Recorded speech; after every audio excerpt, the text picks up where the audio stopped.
Ya, shalom sahabat-sahabatku. Renungan hari ini saya beri judul Jangan Malu Melainkan Muliakan Allah. Terambil dari 1 Petrus 4 ayat yang ke-14 sampai yang ke-16. Dikatakan, berbahagialah kamu jika kamu dinista karena nama Kristus, sebab roh kemuliaan, yaitu roh Allah, ada padamu. Janganlah ada di antara kamu yang harus menderita sebagai pembunuh, atau pencuri, atau penjahat, atau pengacau. Tetapi jika ia menderita sebagai orang Kristen, maka janganlah ia malu, melainkan hendaklah ia memuliakan Allah dalam nama Kristus itu. Sahabat-sahabatku, di dalam kehidupan kita sebagai orang Kristen, tidak jarang kita itu mengalami yang namanya penderitaan. Nah, penderitaan itu bisa datang dalam berbagai bentuk, baik penderitaan fisik, mental, maupun emosional. Nah, penderitaan itu bisa disebabkan oleh berbagai faktor, baik karena kita melakukan kesalahan maupun karena kita hidup di dalam dunia yang penuh dosa dan kejahatan ini. Nah, ketika kita mengalami penderitaan, kita mungkin merasa malu, takut, atau bahkan putus asa. Kita mungkin bertanya-tanya, mengapa sih saya harus menderita seperti ini? Apakah Tuhan itu tidak mengasihi saya? Nah, padahal penderitaan yang kita alami sebagai orang Kristen itu bukanlah sesuatu yang harus kita malui, melainkan sesuatu yang justru harus kita syukuri. Kenapa demikian? Coba perhatikan ayat 16. Di sana Rasul Petrus mengatakan, tetapi jika ia menderita sebagai orang Kristen, maka janganlah ia malu, melainkan hendaklah ia memuliakan Allah dalam nama Kristus itu.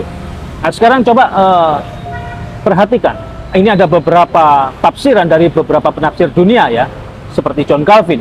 Calvin bilang, derita yang dialami oleh orang Kristen adalah satu tanda bahwa mereka telah dipilih oleh Allah dan telah diselamatkan oleh Kristus.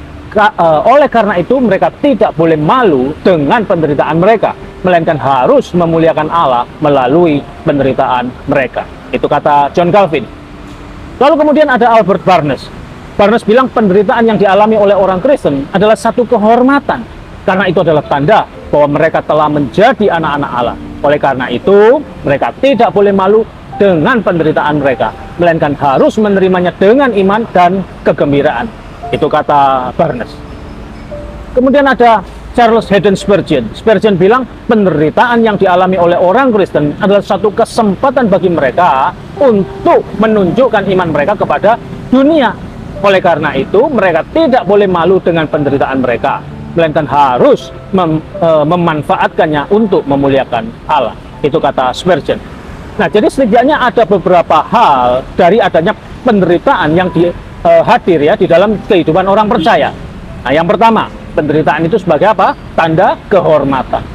Penderitaan yang dialami oleh orang Kristen adalah satu tanda kehormatan, karena itu adalah tanda bahwa mereka telah hidup sesuai dengan iman mereka kepada Kristus.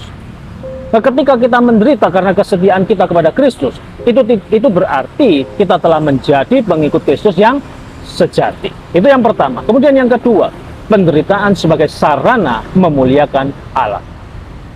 Penderitaan yang dialami oleh orang Kristen juga merupakan satu sarana bagi kita untuk memuliakan Allah. Ketika kita menderita dengan sabar dan tabah, kita menunjukkan kepada dunia bahwa kita memiliki iman yang kuat kepada Allah.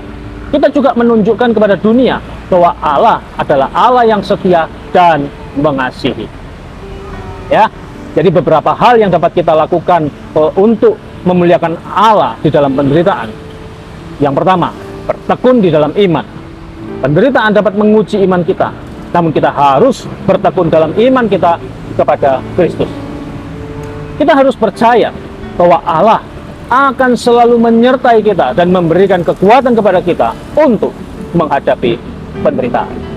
Kemudian berikutnya, memiliki sikap yang positif. Penderitaan dapat membuat kita menjadi negatif dan pesimis. Namun, kita harus memiliki sikap yang positif. Kita harus percaya bahwa penderitaan itu akan membawa kebaikan bagi kita. Selanjutnya, membantu orang lain yang menderita. Penderitaan yang kita alami dapat menjadi sarana bagi kita untuk membantu orang lain yang menderita. Kita dapat berbagi pengalaman dan kekuatan kepada mereka. Oke?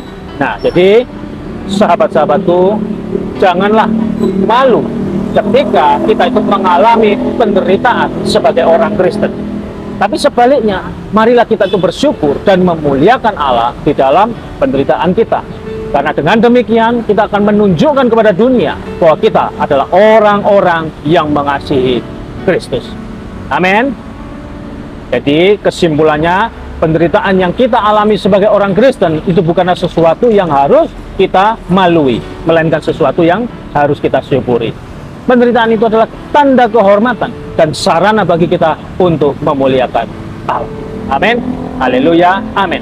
Kiranya renungan firman Tuhan pada hari ini menjadi pencerahan, menguatkan, dan menjadi berkat bagi kita semua. Tetap semangat, tetap percaya kepada Yesus, apapun yang terjadi. Tuhan Yesus memberkati. Shalom.